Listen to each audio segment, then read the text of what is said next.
Whether you're a skeptic or a believer, join me, Rob McConnell, as together we'll investigate the world of the paranormal and the science of parapsychology here on the X-Zone Radio TV show on XZBN and the X-Zone TV channel on Simul TV. Since 1990, the X-Zone Radio TV show has been the place where people dare to believe and dare to be heard. Together, we'll investigate UFOs, aliens, ghosts, Bigfoot, psychic phenomenon, lake monsters, conspiracy theories, government cover-ups, the truth embargo, alien abductions, ESP, haunted locations from around the world, and so much more.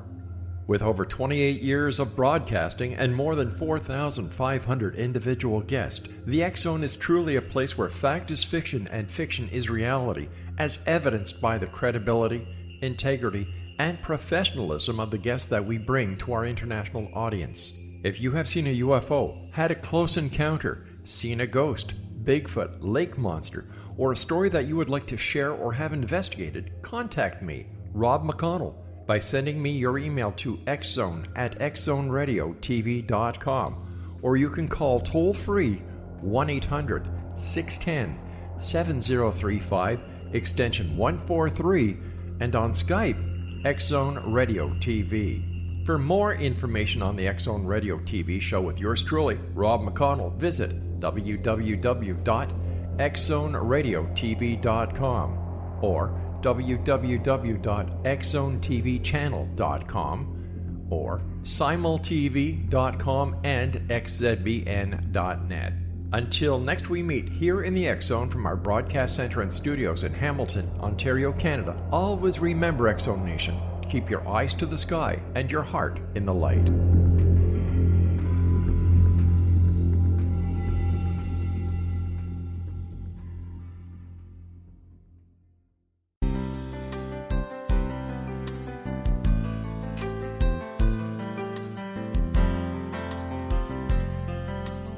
Welcome to Mission Evolution Radio Show with Gwilda Wiyaka, bringing together today's leading experts to uncover ever-deepening spiritual truths and the latest scientific developments in support of the evolution of humankind. For more information on Mission Evolution Radio with Gwilda Wiyaka, visit www.missionevolution.org. And now, here's the host of Mission Evolution, Miss Gwilda Wiyaka.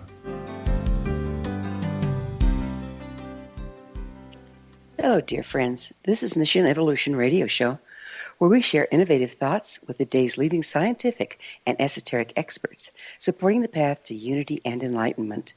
I'm Gwilda Wiyaka.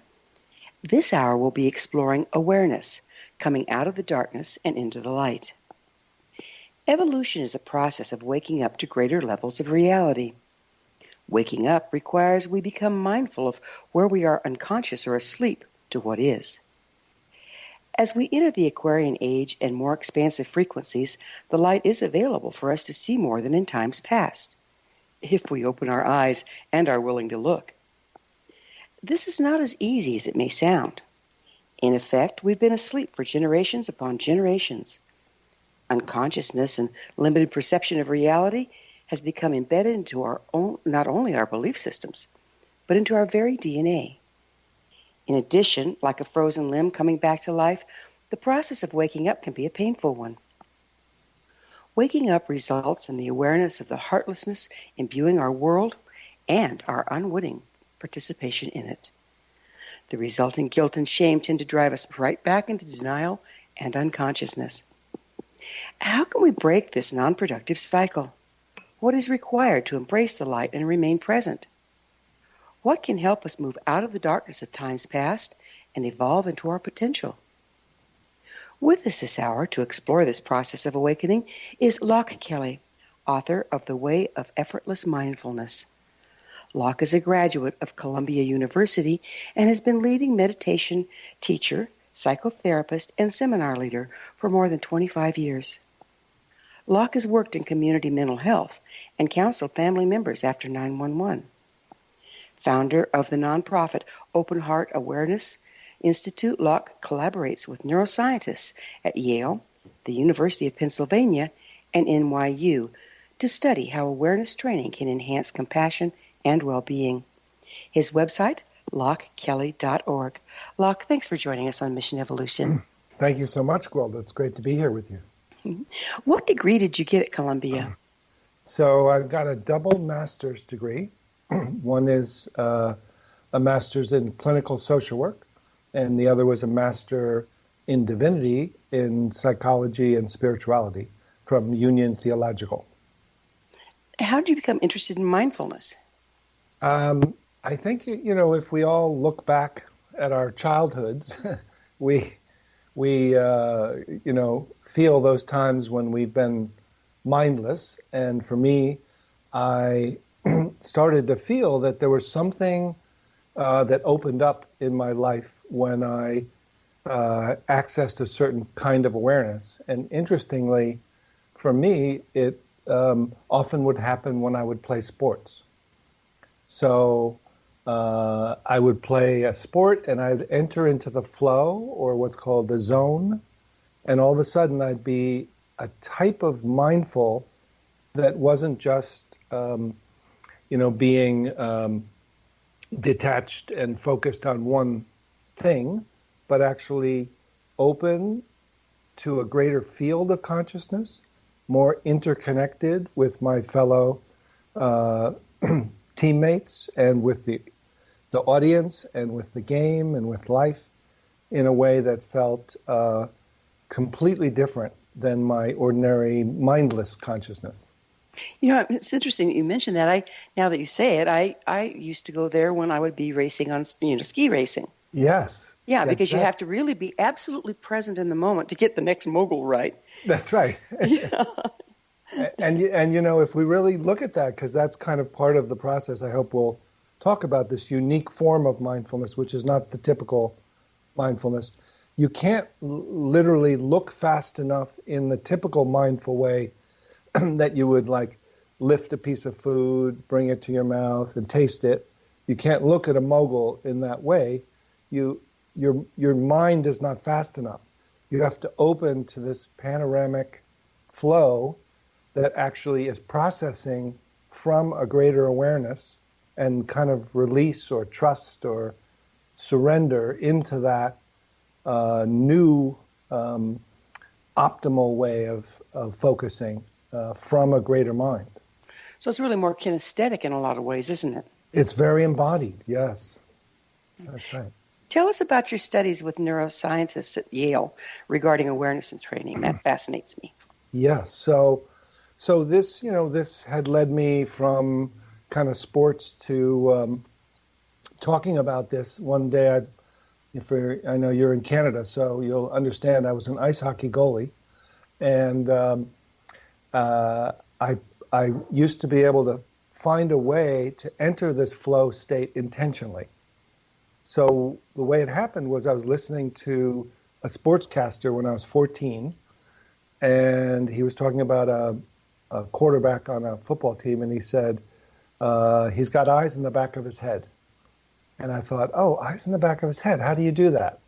And I literally began to open awareness around, so it opened my peripheral vision. And then as I opened my peripheral vision, the way people may naturally do when you're driving a car, then you keep opening up the awareness all the way around behind. So it's almost a 360-degree feeling of being aware from everywhere. And then it would just drop me into my body, and I'd feel like a cat. And then I felt like I was aware of the whole field of consciousness. And then what I did was I explained it to one of my teammates, and they kind of had their jaw dropped, and they were like, huh? And they were like, oh, cool. But then a senior on the team came the next week and threw a little book to me. He said, here, kid, read this. And it was called Zen and the Art of Archery. And so I started to connect, like, oh, this natural state, there's something to do with sports, but now it has to do with Zen. What's Zen? And it led me to meditation. But I was curious about what is the mind doing? What is the brain? This is a real feeling. It isn't imagination. It's very embodied. It brings me into an optimal state. So as I began studying spirituality and meditation, I also studied psychotherapy and neuroscience. That's an interesting combination. Yes. When you were speaking about the starting to try to develop eyes in the back of your head, it has me wondering. I know that I do training with children, wilderness training, and I'll toss rocks off to the side to catch their attention because we're so trained to be monofocused directly ahead of us by our books, our TV, our everything. And I think we've become much more monofocused. Yeah. Are there exercises, or how can a person get out of that? Yes. So this is what some of this neuroscience studies that I was involved in. I was both developed protocols for them using these advanced meditation techniques, and also was a subject in other neuroscience studies. And one of the ways that we awaken from this small sense of self, which you were talking about in your intro, that keeps us both attached to a separate sense of self and to a fear-based, shame-based feeling of being not enough, is this point of view that almost has this narrow vision. And that pattern of subject-to-object, self-other, dualistic perception can be functional, but it can't really feel connected to others, and it can't really be enough of a capacity to be with our full emotional, sensitive human heart. So monofocus like that seems to be very polarized, and having to move from pole to pole takes a lot more time than just connecting, right? That's right. So the curiosity for me was, okay, I feel this, then I would always say, how do I do it? Then I'd say, who has learned how to do it? And what I found was often many different cultures and traditions had ways of opening into this natural way of consciousness. And the more advanced the people, the simpler the practices got. But they would often require that people do these preliminary practices for years and lifetimes that actually develop the monofocus. So, right, you have to build those subroutines, don't you, to get you out of the status quo? Yes. So they would, but my feeling now, and this is what the difference is between effortless mindfulness and what I call deliberate mindfulness, is that deliberate mindfulness, the preliminary practices are actually to strengthen monofocus. So they literally strengthen attentional, one-pointed awareness by being aware of your breath or a candle or an object. And that's a functional way of living, but it actually trains you to have a calmer ego. And the next stage of effortless mindfulness requires that you open awareness out to the field of already awake awareness, this awareness mind. And we're going to have to pick up on the awareness mind after a commercial break. Okay. Loch and I will return shortly, so don't go away. You're listening to the Mission Evolution Radio Show, coming to you on the X-Zone Broadcast Network, www.xzbn.net.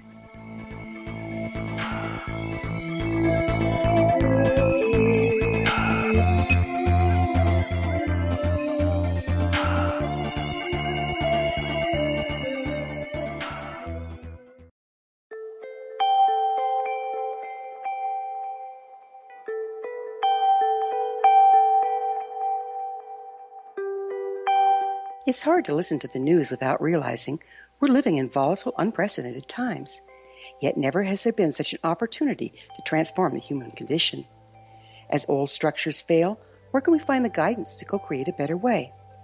Find Your Path Home is an ever-evolving, leading-edge information, education, and healing resource center designed to support and guide you on your path to unity and enlightenment.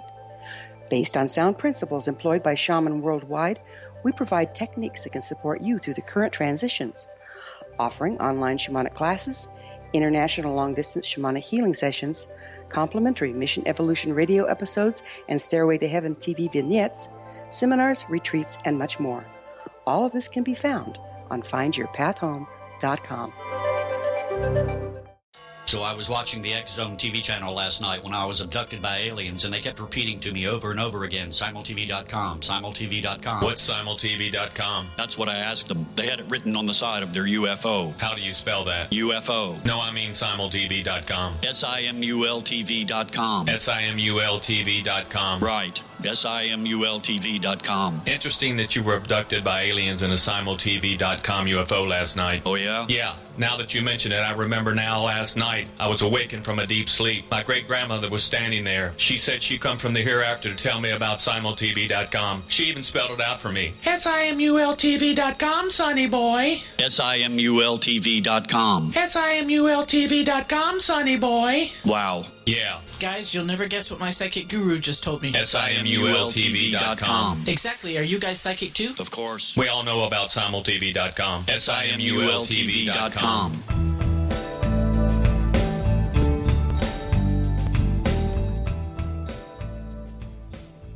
Welcome back. This is the Mission Evolution Radio Show, missionevolution.org. We're dedicated to unification and evolution of consciousness. Our guest this hour is Loch Kelly. His website, lochkelly.org. Loch, we were talking about something that seems almost diametrically opposed. It was like having a monofocus and really training yourself in monofocus, and yet you're trying to connect with the unified field. How does that work? Well, the tradition is that you have to find a way to calm your mind and calm your body. And so one of the techniques to do that is to focus on one point and actually develop monofocus. Now, I'll say a little bit about the neuroscience of that, which is not to get too much into scientific language, but if you'll humor me for a moment, what's called the default mode network is this naturally alternating systems in our brain that one will look outward and focus on a task, and then the other network will alternate and take you inward and focus on your internal thoughts, feelings, and daydreams. And this is why when you focus on your breath or task, your mind will wander.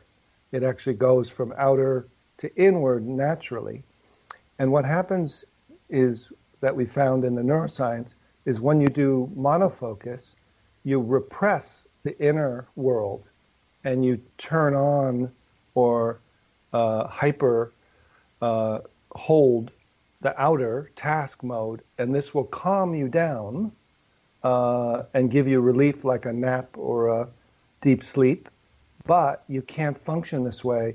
So as soon as you walk out of a meditation retreat, as many of you will know, within an hour or a day or a week, you're back to that alternating distracted rhythm and say, oh my God, when do I get to go back and have another retreat?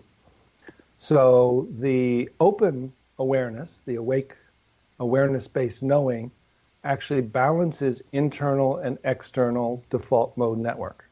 So you literally feel that you're aware from this awareness-based mind of inner and outer. So it's like a seamless, interconnected field, and you can be aware of what you're feeling inside. You can be aware of the task or ski the moguls outside. And so this is the new evolution of consciousness, is this upgrade. And the amazing thing and the important thing is it's already installed, pre-installed within us, and we just have to learn to access it. So I'm still a little unclear on this. So you're going back and forth between awareness inward and awareness outward. That's right. And the goal is to become simultaneously connected. So how do you get there, and why was that our natural state, and how do we get away from it? Yeah. So it seems to be a developmental or evolutionary state. It's just like the kids that you're training in order to go from a baby that is, whose awareness is all over the place, to focus on, here, hold this rattle, that's the oven, don't touch the oven, that's a green light and that's a red light, don't cross the street. You have to develop from no focus to one-pointed focus in order to individuate and move from a dependent child to an independent child and then adult. So now, once you do that, you start to realize, oh, but I'm doing that from a system, a mind, a thought-based mind that is going from thought to create a small thinker and believes, I think, therefore I am, and is using monofocus, where it becomes limiting, certainly emotionally, because that small ego center can't bear a full emotional, intimate human life. It just gets overwhelmed. So there's this upgrade that has been talked about throughout history as awakening. And so my curiosity was, okay, everyone keeps saying awakening. What is it? How do you do it?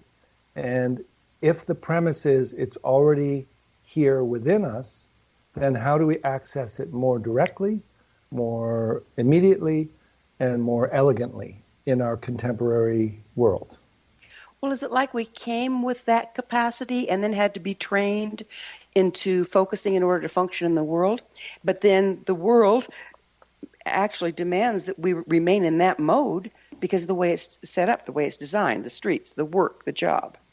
Yeah, it's almost that we have the capacity for both, and as a child, neither one is functioning very well. So we don't want to remain as if a baby is awake, because the baby is awake. Everyone's awake all the time, no matter what age.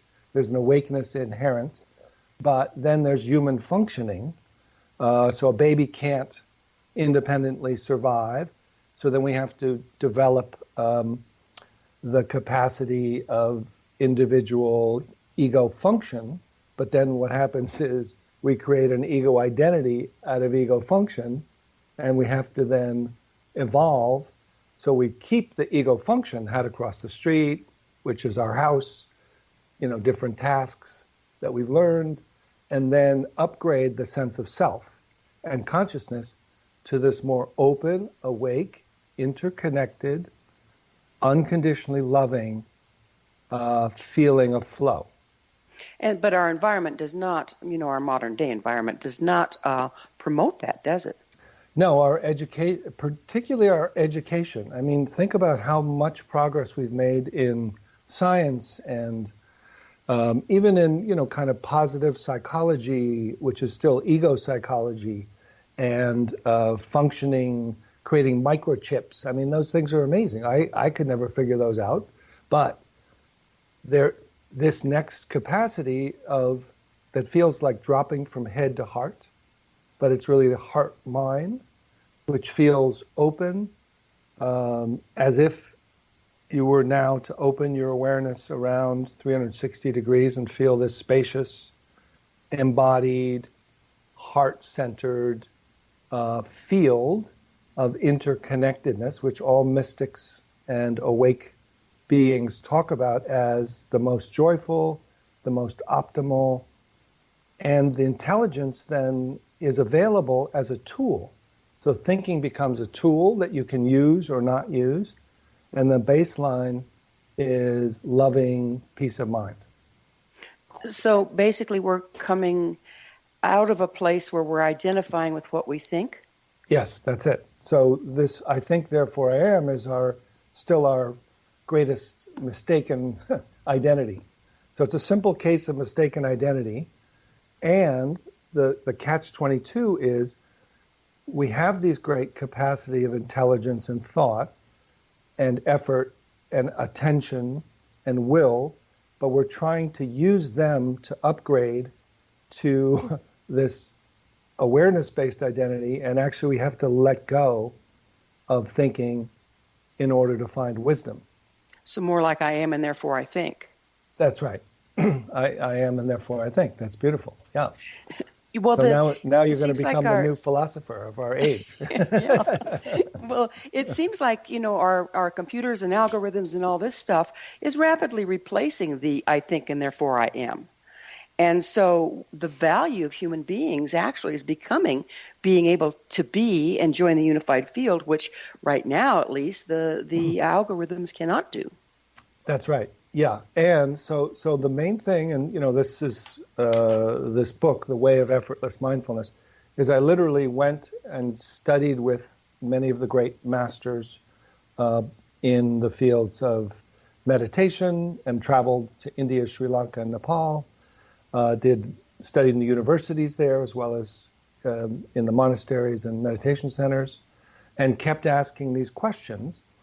And what I found is that when I first went, I did these long, what I call deliberate mindfulness, which is traditional mindfulness retreats of 5 days, 10 days, 21 days, and felt this calm, which now I know to be kind of this repression of this default mode network, which was just this one side of my brain was on, but then I would go down the hill and within a day I would be back.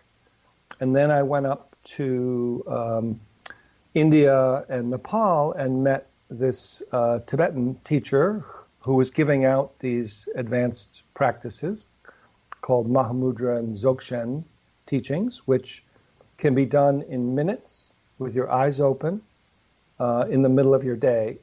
And within 3 minutes of this little shift of awareness, I felt the way I felt at the end of a long retreat, except I was more joyful, more engaged, more balanced, more interconnected.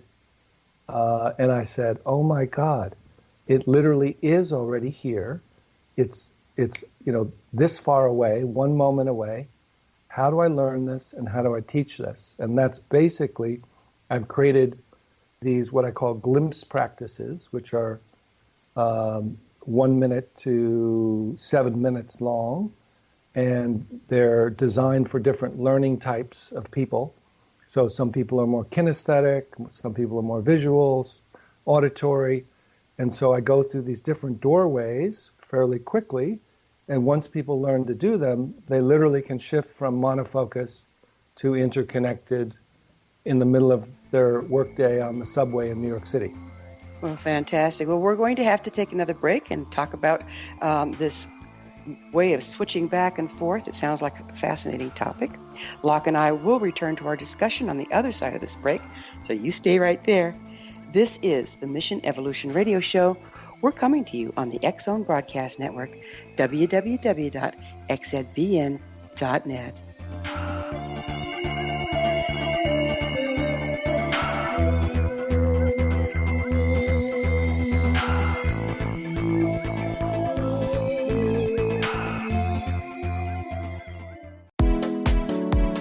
How would your life change if you could develop the business and personal skills that you need in order to make more money?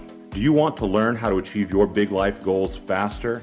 Then go to findhiddenmoney.com and get the Goal for It online course. The course teaches you how you can set and achieve your biggest goals while completely overcoming the roadblocks to your goals so that you can realize your dreams and imagine more success. Go to findhiddenmoney.com. Memorable dynamic presentations are a not-so-secret weapon in the business world. Do you have a powerful message that must be shared, but you haven't found a way to deliver that message?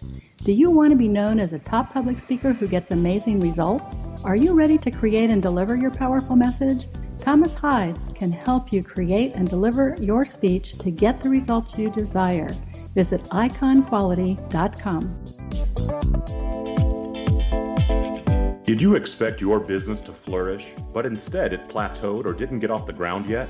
Would you like to achieve massive goals and discover new sources of income within your business?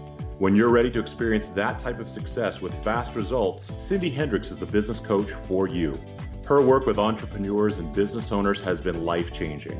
To get you and your business where you want to be, go to imaginemoresuccess.com. Has the fear of public speaking stalled your business or personal life? What would you give to develop and maintain supreme confidence? Have an invaluable private program to always perform at your best. Imagine how you would feel. You can have all that and so much more today with Thomas Hyde's life-changing course called Number One Fear Unleashed. Visit numberonefear.com and be liberated from your fear of public speaking.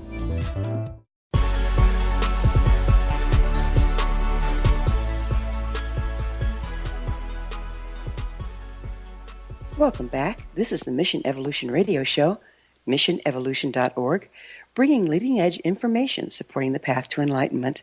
We're speaking with Loch Kelly, his website, lochkelly.org. Loch, when you were talking about finding a way to enter the state that it takes a week at a retreat to normally get to, how long has that practice been around?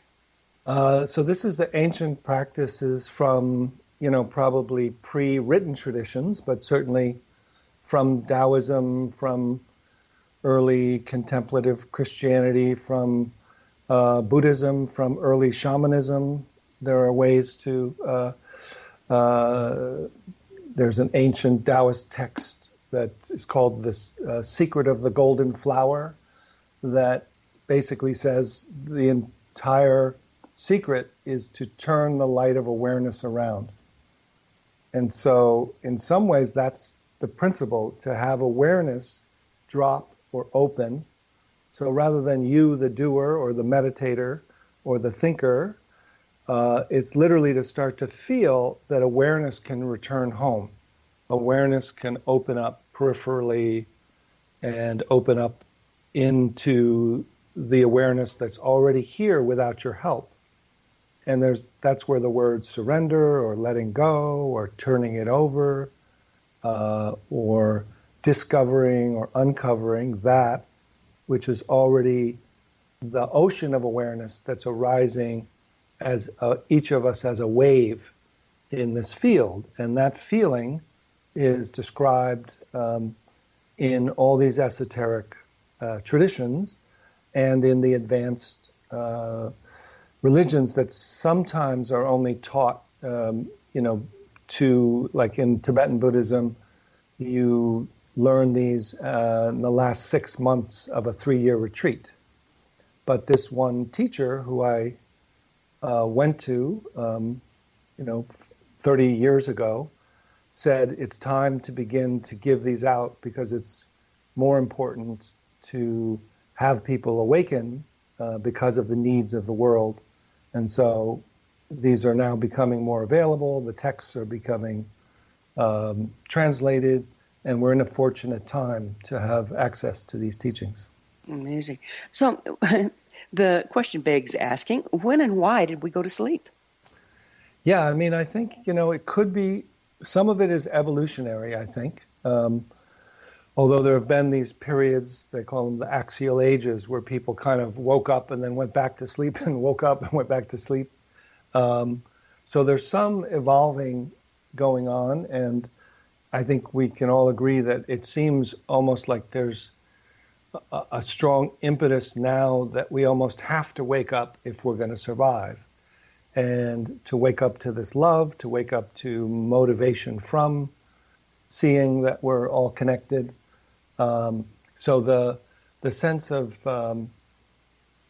both developmental psychology and evolution, I think it's just a natural progression. But what we did is we stopped at this place where we can function from, which is this small separate sense of self, this ego function that becomes an ego identity. And it feels like there's a little mini me inside of our heads looking out of our eyes. I don't know if anyone can feel that, but that feels like that's us, and that's that mono focuser. And if that little thought-based identity just keeps trying to solve the problem of how do I find happiness, how do I feel connected, how do I find love, it can never find it because it's made of thought and it's trying to find something it can't access. And so, for instance, if people would just feel that kind of problem solver identity and just take one moment and just be curious if awareness were to open, if you were to ask, what's here now if there's no problem to solve? Yeah, that's a whole different concept, isn't there? Yes. What if everything's okay? What if everything's okay on the level of the primary level, and then from there you can deal with the relative problems? Interesting. Yeah. So I know we've been talking about this all along, but let's put it in a nutshell. How do you define awakening? Yes. So awakening, it's a shift of perception, a shift of knowing, and a shift of identity.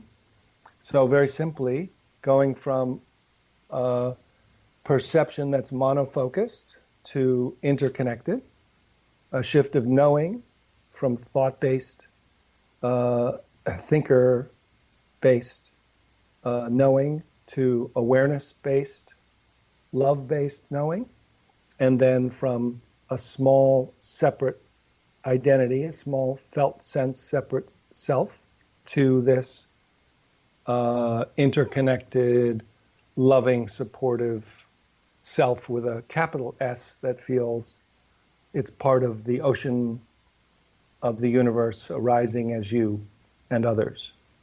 What are the greatest challenges of waking up? So the greatest, it's interesting that I'll say that interestingly I've been studying two things simultaneously, both the awakening traditions and the science. So in the science, both the neuroscience and the psychotherapy, and perhaps your listeners will find this most fascinating, is that this shift into this greater self, which I've been working with a couple other colleagues in the psychotherapy work for the last years, is that people with complex trauma, with severe early ongoing traumatic histories, find that the shift into this self, this bigger sense of self, is the only thing that gives them relief, and actually is the foundation of healing, because they've been trying to use their small sense of self to heal these huge traumas. And so shifting into this huge, loving, supportive sense of what they say, well, that's me. And it's greater than me, but it's me. And then that can be with those parts of themselves which are shame-based, early traumatized, fear-based. And then there's a set of protectors that have been kind of part of this ego center, and then these protectors that have said, well, just keep doing it the way you're doing it. And as soon as you open to the field of awareness, they say, danger, danger, come back. What's going on? You're going out of your mind. You're losing your sense of self. Come back to the old way. So in some ways, it's the habits of the old system which we've developed to have. So the stronger your ego function and ego defenses to feel calm and spiritually centered become the greatest obstacles to letting go to the next stage. This is the thing I've realized. Well, it's about breaking trust, isn't it? Yes, so if you have these traumatic experiences up front, and particularly as a child, it breaks your trust, and then how can you trust life? That's it. So then these protectors develop this ego, managers. I'm just going to get through. This is what I have to do. And then these protectors, well, don't do this and don't do that, and don't let go, and don't open up, and don't feel this interconnectedness, and don't feel the love that you can't trust that. They create a system that if you try to work within that, you can't get beyond that. They're so strong because of the trauma. So working to just have these small glimpses of opening to something greater that has essential trust and is loving and can be with these parts that feel mistrustful, lets them unburden and heal. So it's really, both. It used to be thought that this is only for advanced practitioners and you need to do all this preliminary deliberate mindfulness before you do access your true nature or your awakened consciousness. But what I found is it's necessary and available to everyone. Yeah, I'm kind of running out of time here, right? Right. So have you done any formal studies on this with PTSD? And Yes. if so, were they independent studies, and what'd you find? Yes. So I've worked with a group called Internal Family Systems, and we've done scientifically verified studies with PTSD. I've done studies with pain management, physical pain and emotional pain and mental pain. And the studies found that this, verifiable change in results for the pain studies, people who had level 8 would go down to level 2 on the pain scale as a continuous feeling of chronic pain. And people in the PTSD would find that they have this sense of well-being and less contracted fight or flight. We start suffering over our suffering, don't we, if we're stuck in this knee-jerk reaction place in the mind. That's right. And so there's this, that's the real premise of this, the Way of Effortless Mindfulness, is there is already installed, upgraded, optimal, spacious, and pervasive, embodied, open-hearted presence, which we've all glimpsed at moments, and we thought it was related to, when I go walking in the woods or when I'm in this one place. What if it were available anytime intentionally? What if you could shift into that? And that's what I found is possible. Well, we're going to have to look at the possibilities on the other side of yet another quick break. Locke and I will be back shortly, so don't leave us now. This is Mission Evolution Radio Show on the X-Zone Broadcast Network, www.xzbn.net.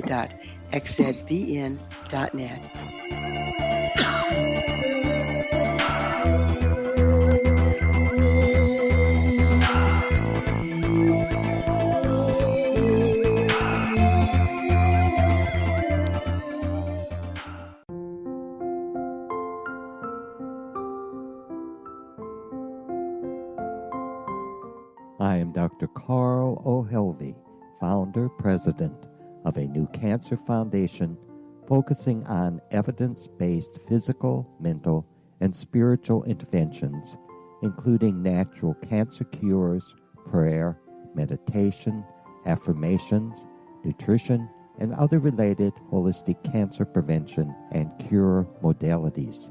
These are used in cancer education, research, and financing care. I ask for your help to continue this important work by donating at www.holisticcancerfoundation.com.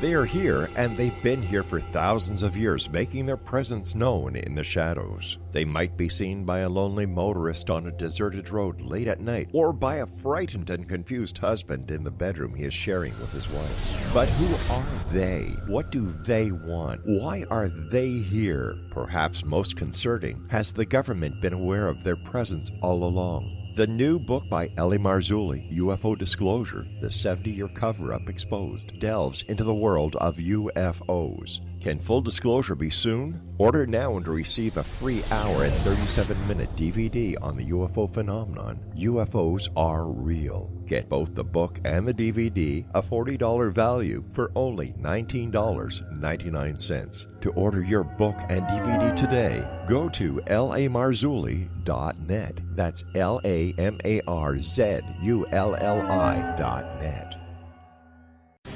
Christopher Fulton is a survivor of the national security state. All he wanted to do was preserve history when he acquired a Cartier watch from the estate of President Kennedy's personal secretary. But that simple act set off a terrible chain reaction.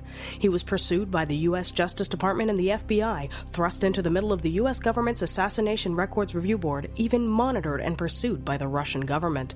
All because that Cartier watch was the missing link of evidence, a timepiece worn by JFK that fateful day in Dallas, a link resulting in Christopher being incarcerated and attacked for 9 years years because he opened a hidden chapter in history.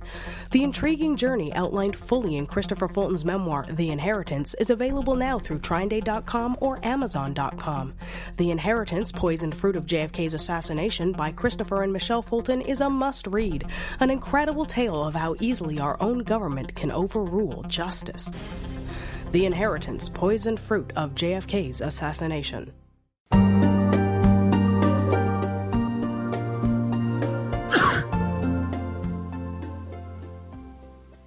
Welcome back. This is Mission Evolution Radio Show, bringing together gifted people of service to the world. To suggest a topic or guest, you can email us at info@missionevolution.org. Our guest this hour is Loch Kelly. His website, lochkelly.org. We were just getting into, well, actually, you know what? I'd like to take a little different turn. We've touched into this, but I think it's very fascinating. So if you wouldn't mind, you were talking about waking up glimpse by glimpse. What is that? Yes, so this is the radical premise that the awakeness that we're seeking is already within us. So rather than long meditation or feeling like we have to develop an awake consciousness, like developing a skill, that we can glimpse it or shift from one operating system, the thought-based small sense of self operating system, to this awareness-based, loving presence, embodied, open-hearted flow state. And so glimpsing it is, rather than just calming the mind, we open awareness from its attachment to thinking into awareness all around and within, and then we glimpse who we've always been. So we shift, and glimpsing is literally looking from awake consciousness rather than just looking at it. So if for millennia we've had these laborious ways of accessing this unified awareness, if you will, why now is it the glimpse by glimpse method becoming more viable? I feel like it's always been there, but it's often been hidden. And the esoteric part, meaning, what we're doing here is beyond words. So it's very hard to describe it or teach it. So it's been held by certain religions or traditions in a way that you have to go through this, you have to go through that. And then they will teach it later and keep it kind of within their tradition to only a few. But now I think a group of us have done what most scientists have done, which is basically, let's look at the results, let's look at the protocols, let's take it apart, let's reverse engineer it, let's find out how it's done, what does it, and then learn how to show people how to do it. And so the glimpse by glimpse method is done by awareness. So the unique thing, I could even suggest people try this now, is if I were to ask somebody to have a glimpse, and pretty much within an hour and a half, 80% of people in a room walking off the street will report that they've shifted their consciousness. If you simply feel that awareness is attached or identified with thinking in the middle of your head, and simply ask awareness to step back and drop and feel your jaw from within, feel your throat from within, and then drop from head to heart space, and then feel as if you're aware of your heart space and from your heart space, almost as if you're looking out of the eyes of your heart to this interconnected field that doesn't have to refer to thought, to be wide awake and could respond when needed. So does the Cliff Note method, if you will, does it lose something by shortcutting, or do you get the same way but from a different direction? Yeah, I mean, it's really the essence of it. The fascinating thing is that when you start to look at what's the problem and what's the solution, it's too complex. It's actually much simpler then has, then the need for, there's 12 of these, there's 14 of these, go through 6 of those, sit for, 10 days straight, just watch your breath, So basically it's that we're caught in this operating system that's a small mini-me looking out of our eyes, that's thought-based. Awareness is identified or attached. If we have awareness open to the space in the room until we find that boundless, timeless awakeness that's already here, and then we're aware from there back to include internal and external field of awakening, that's pretty much summarizes Taoism, Buddhism, esoteric Christianity, Kabbalah. It shows you the way to awaken is just moving from one habit to another habit. So you work with groups and teach workshops. Have you found that if you're in a group situation and everybody's trying this, that it's stronger and more accessible? Certainly. I mean, a group is always helpful because there's a resonance on the level of energy. So there's always an energetic support. However, one of the things that I'm committed to in this age of online podcasts and radio is that people who can't travel to my workshops can connect over the internet and can do these in the midst of their own community just by listening or reading one of these glimpses, because that which they're seeking is already inherent within them, and once they shift, they can then connect to their community and feel more resonance afterwards. So what the rabbit hole I was leading us to is, if in groups it's more powerful, what if we talk about the unified group, the planetary group? That's right. If more of us quickly awaken, what's going to happen? Yes, I mean that's my feeling, is that this is evolution, and there's the 100th monkey, that hopefully there's a 100th monkey, that if we could all awaken with this glimpse method rather than staying with this kind of preliminary practice meditation, if we can shift into this awakened consciousness, feel connected, there will be a resonant field of intelligence that will support others awakening and then become more of a cultural norm, which I think it has to be. And that's why I use the word mindfulness, because I feel like this is an upgrade of traditional mindfulness, but at least mindfulness has come into our culture on the level of science, on the level of schools, in hospitals, in acceptable culture. So let's use that as a springboard to awakening. So is there a relationship between physical and emotional health and the ability to wake up?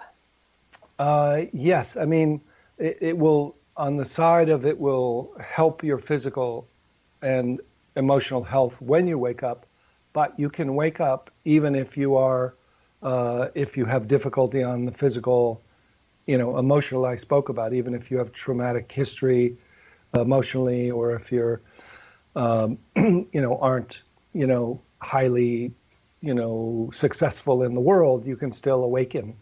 So mental, physical, or emotional doesn't preclude awakening to a sense of well-being. Sometimes it can drive us to it, can't it? Yes, and sometimes it can drive it to it, and often does, yes. Yeah. So what's your vision for the world as more of us wake up? What do you see changing? Yeah, I see, and I see it already amongst students and other colleagues of mine. There's a motivation that comes from love. There's a sense of right action, which means people kind of do what they do well. They don't feel like they're despairing about the world, nor do they feel like they have to personally save the world. They feel like, I know what I can help with. I'm going to do this. I'm going to go door to door, and I'm good at this, and my other community is good at that. So they join these, join political or other organizations that, register voters, or become more loving and non-reactive to people's compassionate vision of people who don't agree with them. They can kind of, soften become more loving and outgoing. They're not couch potato meditators, and they're not angry, only angry activists. Well, beautiful bridging. That's a lovely, lovely vision. Yeah. What advice do you have for those of us in the process of waking up? Yeah. So, I mean, my feeling is to really ask yourself that it's your opportunity. Can you accept these premises? There's nothing that I say that needs to be believed or accepted. It's a premise. Awakening's already within you. Can you find a way to access it that works for you? And then are you willing to do small glimpses or short, regular practices to feel and to shift from this current operating system to the next? And I hope that my book and I have free YouTubes and audios available of these glimpses, that they will help give you a taste of this. Well, we're just about out of time, and as always, it's flown, and now we are out of it. I can't thank you enough for the beautiful work you're doing in the world and for being on the show. Thank you, Gwilda. I really appreciate it. It really was wonderful to connect with you. It's been a joy. Our guest this hour has been Loch Kelly, the author of The Way of Effortless Mindfulness and the founder of Open Hearted Awareness Institute. His website, lochkelly.org. For our amazing past episode collection, visit our website, www.missionevolution.org. This has been Mission Evolution Radio Show with Gwilda Wiyaka on the X Zone Broadcast Network, www.xzbn.net. Join us next time as this mission continues, bringing information, resources, and support to our evolving world.